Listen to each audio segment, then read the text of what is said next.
In September 2022, Russian forces fled the Ukrainian town of Balakleya. But they left their traces everywhere. One of them is this abandoned building, which the Russians used as a military base during their occupation of Balakleya. It was here that Reuters discovered thousands of documents revealing the inner workings of the Russian military. Inside, posters reading, "Do not smoke, do not litter. If we leave, they will come." Notebooks and loose papers showing coordinates of Russian intelligence units, records of calls from commanders, details of battles, names of men killed, equipment destroyed, and accounts of a breakdown in morale and discipline.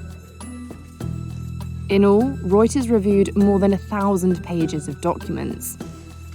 They shed new light on events leading up to one of President Vladimir Putin's most stinging battlefield defeats, Russia's chaotic retreat from Ukraine's northeast in September.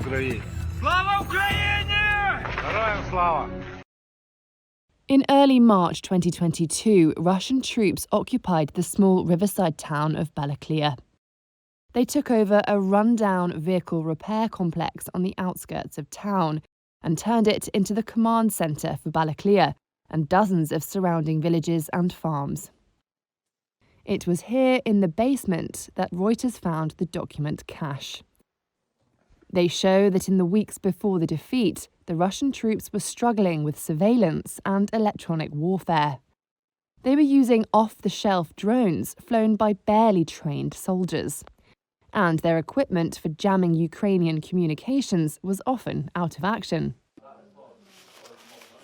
By the end of July, Russian officers were convinced Ukrainian forces were preparing a counter-offensive to take control of Balakleya, the documents show. The Balakleya command set about drafting in more troops. But a spreadsheet dated August 30th showed that the force was at only 71% of full strength. Another spreadsheet tracked equipment.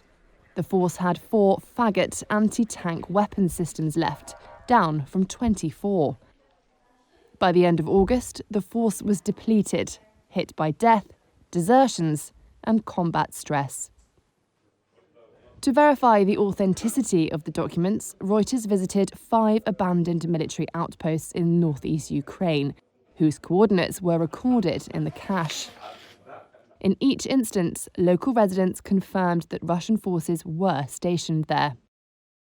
We also interviewed 5 soldiers who served in the Balakleya force.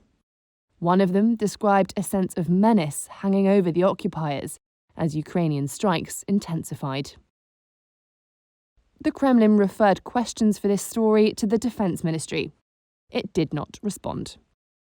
Russia has said previously its military has everything it needs to fight the war. The Russian military base in Balakleya also served as a detention centre for captured Ukrainian veterans. Other locals were detained at the police station, according to residents. School principal Tetiana Tovstokora says she was held there for several days. They took us straight to the first floor, up these stairs. What a life. But we are undefeatable. We are Ukrainians. We will remain Ukrainians.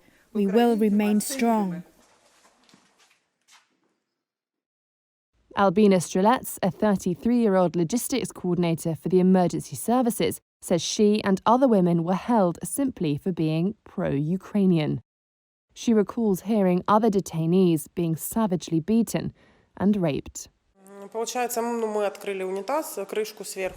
To drown these sounds out, we opened the toilet and removed a part to let the water flow continuously, so it sounded like a waterfall. This took our attention away from the horrible sounds. We did the same with the taps. We let the water run, and the water ran day and night as long as there was water in the city. The sounds overshadowed the ones coming from the other cells.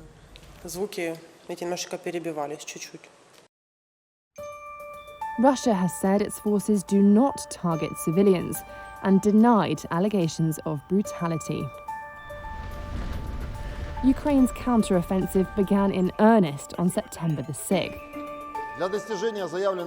4 days later, Russia announced that it had abandoned Balaklia and neighbouring Izium in what it called a pre-planned regrouping to fight in Donetsk. Weeks after the Russian retreat, all that remained of the headquarters is a giant crater and a pile of documents. An anonymous staff officer wrote reflectively in a notebook. He appears to be imagining his life in the future, in a city on the Russian border with China, more than 4,000 miles away from Balaklia.